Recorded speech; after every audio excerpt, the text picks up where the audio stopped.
Le problème, c'est qu'aujourd'hui s'occulte totalement le débat de fond et qu'on a une élection présidentielle qui est vraiment volée aux Français, parce qu'on ne parle plus que de cette affaire, et ce qui constitue quand même l'essentiel, c'est-à-dire quelle politique on va mettre en place dans les 5 prochaines années, qui va conduire le redressement du pays, c'est un sujet qui a totalement disparu, alors que c'est quand même le sujet fondamental.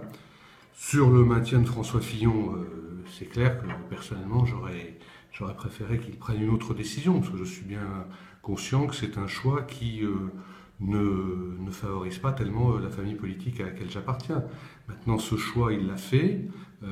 Aujourd'hui, personne ne peut l'empêcher de faire ce choix et de se maintenir. Et donc, j'allais dire, on est obligé de faire avec. Hein. Vous êtes en retrait comme votre parti l'est? Écoutez, je sais pas si je suis en retrait. Ma famille politique, l'UDI, va prendre des décisions la semaine prochaine. Ces décisions ne seront peut-être pas unanimes, parce que certains ont déjà clairement dit qu'ils souhaitaient rejoindre Macron. Je ne fais pas partie de ceux-là.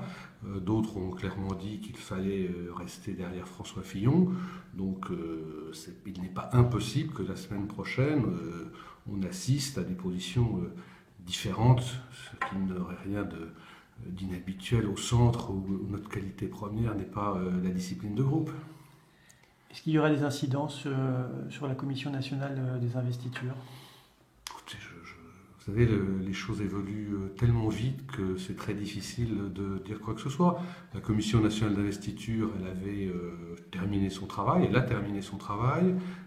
On devait avoir aujourd'hui, jeudi, la communication des accords qui ont été scellés au niveau national. Ça a évidemment été retardé. Normalement, ça devrait sortir la semaine prochaine, mais je dis bien normalement, donc attendons la semaine prochaine.